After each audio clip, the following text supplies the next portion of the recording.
જય માતાજી મિત્રો, તો 100 દિવસના ચેલેન્જ વિડીયોમાં આજે છે 62મો વિડીયો અને મિત્રો આજે આપણે ફરી એકવાર આવી રહ્યા છે શાકભાજી. તો મિત્રો આપણે જે પહેલા શાકભાજી ઉગાડી એના અંદર તો ફૂલ આવવાનું પણ ચાલુ થઈ ગયું, પણ એના અંદર 4 વેરાયટી હતી. તો મિત્રો આપણે થોડી વધારે વેરાયટી લઈને આવી ગયા છીએ.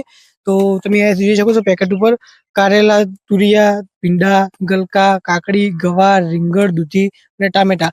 તો એક જ પેકેટમાં 9 આઈટમ આપણને મળી છે. તમે અહીંયાથી જોઈ શકો છો પેકેટ પડ્યા અને બંને ભાઈએ ખોદવાનું પણ ચાલુ કરી નાખ્યું. તમે અહીંયાથી જુઓ. હું પણ વિડીયો બંધ કરીને હવે સીધું ખોદવાનું ચાલુ કરું અને પછી અમે શાકભાજી વાવીએ. આ શાકભાજી જ્યારે ઉગશે ત્યારે તમને આનો અપડેટ આપી દઈશું. ત્યાં સુધી અમે અહીંયા કામ ચાલુ કરીએ. તો મિત્રો ચલો મળીએ આગળ, ત્યાં સુધી વિડીયોમાં બન્યા રહો. તો મિત્રો ફાઇનલી આપણે કદાળથી ખોદ કરી લીધો છે. તમે અહીંયાથી જોઈ શકો છો એકદમ ખેડેલું એવું કરીને ખોદ પણ ભાગી દીધા. જમીન થોડી સુકાઈ ગઈ છે એટલે આપણે પાણી આપવું પડશે. પાછળથી ચોમાસું છે પણ 10 દિવસથી વરસાદ જ નહીં પડ્યો. પણ કેવો વાસોટ જેવો કંઈ વધારે પડે નહીં એટલે આપણે પાણી પણ આપવું પડશે.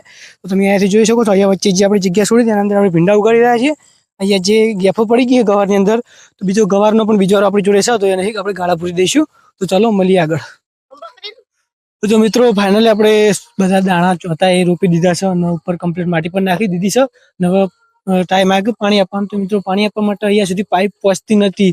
કે અમારી જોડે પેપ્સીનો જે રોલ આવે એ ઉનાળામાં લાયા હતા, એ પડ્યો હતો હજી સુધી. તમે અહીંયાથી જોઈ શકો છો અમે પેપ્સીની રોલની મદદથી પાણી અહીંયા આવી રહ્યું છે. જો હશે સુધી લાંબો કરેલો છે, સુધી દેખાયો. તો અમારી જોડે અડધી પાઇપ હતી તો અડધો આનો ઉપયોગ કરી લીધો. તો આપણે જો જુગાડ તો તૈયાર જ હોય છે. તો ચલો મળીએ બીજા વિડીયોમાં. ત્યાં સુધી જય માતાજી, જય શ્રી રામ, બાય બાય.